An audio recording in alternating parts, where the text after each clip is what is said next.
We're on a mission from God. Hi everyone, I'm Kelly with Chicago Movie Tours. Last week, if you joined us, we explored the cinema history of LaGrange, Illinois, a suburb about 15 miles west of Chicago.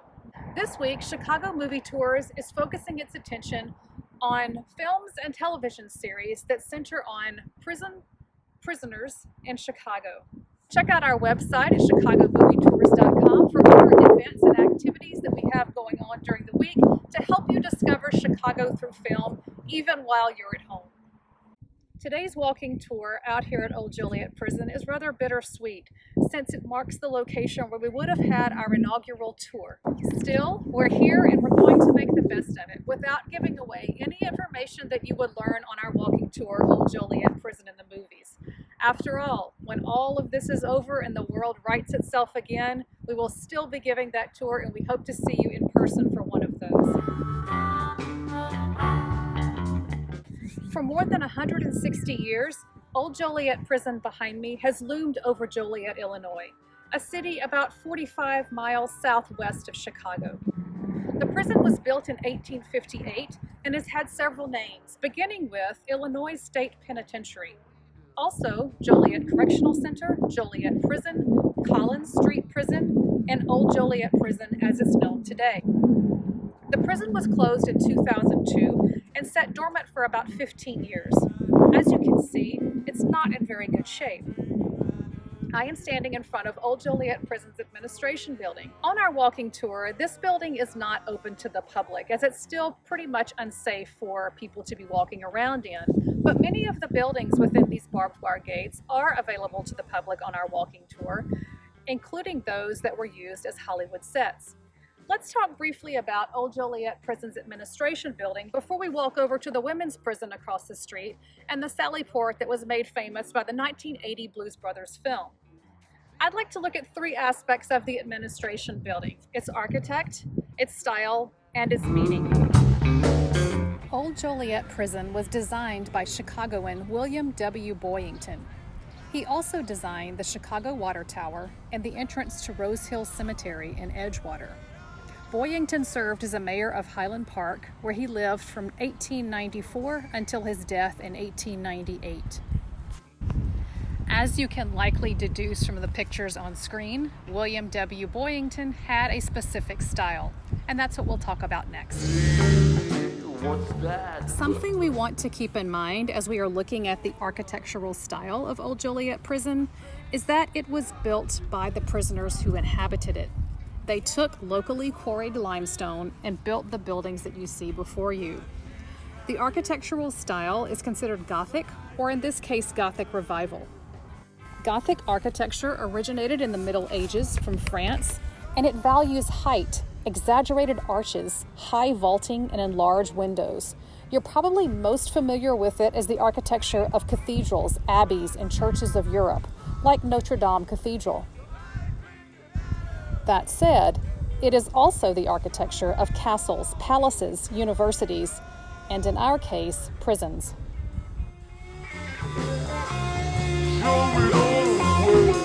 And finally, we might ask, what does this style symbolize?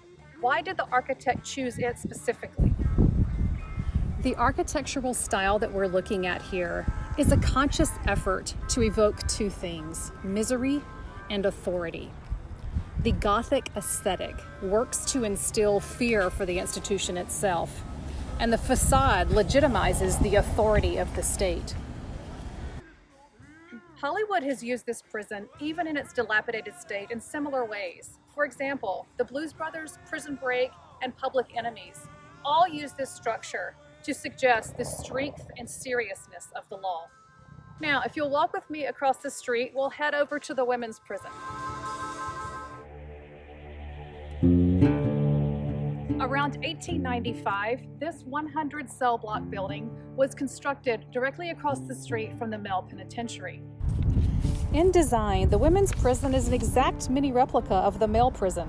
In 1933, all female prisoners were moved out to Oakdale Women's Reformatory, and the facility was used for male prisoners, as the original building was cramped and overrun. If you watched last week's Friday Focus with us, and I'll put the link in the comment section below, then you were introduced to one of its convicts, Mary Wozniak from LaGrange, Illinois, also known as Moonshine Mary. She served time here for selling poisonous alcohol and was ultimately the inspiration for one of the characters in the 2002 film musical Chicago. On our final stop, we'll check out the Sally Port directly behind me that was made famous by the Blues Brothers film in 1980. This opening sequence, while short, informs much of the narrative audiences are about to sink their teeth into.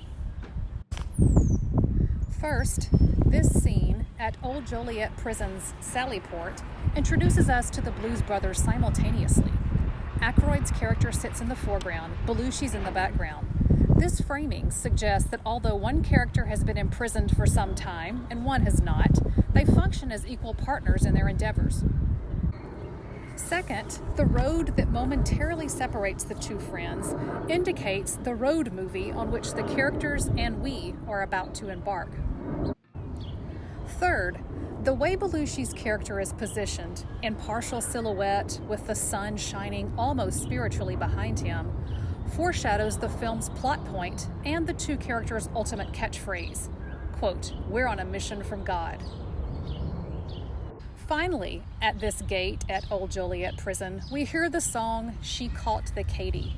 It's a blues standard from 1968, notifying us that blues music will be a constant theme throughout this film. That concludes today's Walking Tour Wednesday.